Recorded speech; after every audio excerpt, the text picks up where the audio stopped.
विराजित.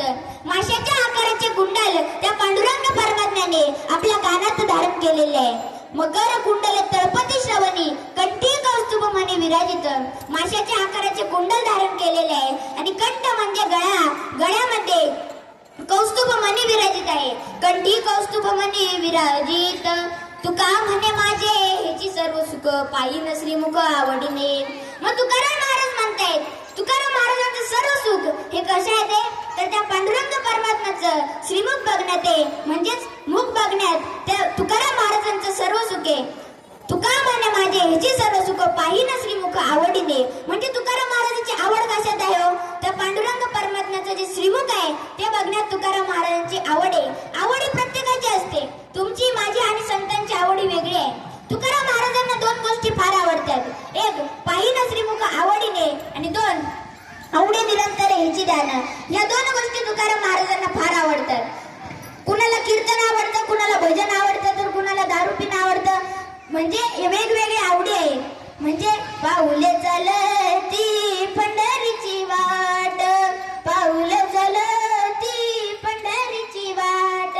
आणि काहींना पाऊले चालती बिअर बारची वाट, जाताना सुसाट येताना तराट, पाऊले चालती बिअर बारची वाट. म्हणजे आवडी प्रत्येकाला आहे महाराज. तुकाराम महाराजांची काय वेगळी आवड आहे.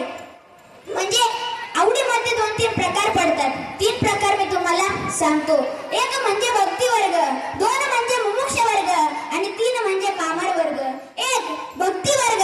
भक्ती वर्ग म्हणजे भक्ती संतांना आवडती. संतांना काय आवडतं तर संतांना देव आवडतो आणि संतांना देव भेटलेला असतो पण त्यांना भक्ती करावीशी वाटते. देव भेटलेला आहे तरी पण भक्ती करावीशी वाटते. हा झाला भक्ती वर्ग. 2 मुमुक्ष वर्ग. मुमुक्ष वर्गालाही देव आवडतो पण त्याला देव भेटलेला नसतो. तर त्याला देव भेटवायचा असतो. हा झाला मुमुक्ष वर्ग. आणि 3 म्हणजे पामर वर्ग. पामर वर्ग हा खूप खोटारडा असतो. त्याचं असं असतं आज एका दुकानावर जायचं, त्याच्यावर खूप उधारी करायची, मग दुसरं शोधायचं, दुसऱ्या वेळी खूप उधारी करायची, मग तिसरं शोधायचं. असं कारण की त्याला माहित आहे असे 10-15 किंवा 15-20 दुकानं झाले की आपल्याला देव घ्यायला येणार म्हणजे येणार. मग पामर विषय हा खूप खोटारडा असतो. एका वेळेस रावण हा खरंच बोलायचा पण एका वेळेस खरं बोलला. तर काय खरं बोलला ऐका. रावण आणि मंडोदरीची काहीतरी चर्चा चाललेली होती. तेव्हा मंडोदरीने रावणाला प्रश्न केला, प्राणनाथ तुम्ही तुम्हाला सीता मिळावीशी वाटते. मग तुम्ही मायावी राक्षस आहात. तुमच्या ज्या क्षणी जे मनात येईल तुम्ही त्याचं रूप धारण करू शकतात.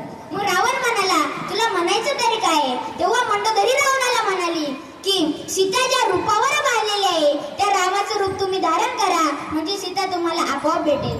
तेव्हा रावण मंडोदरीला म्हणाला की येड्या तुला कळत आणि मला कळत नाही. म्हणजे जर मी रामाचं रूप धारण केलं तर माझ्यातला जो काम आहे तो नष्ट होईल आणि जर काम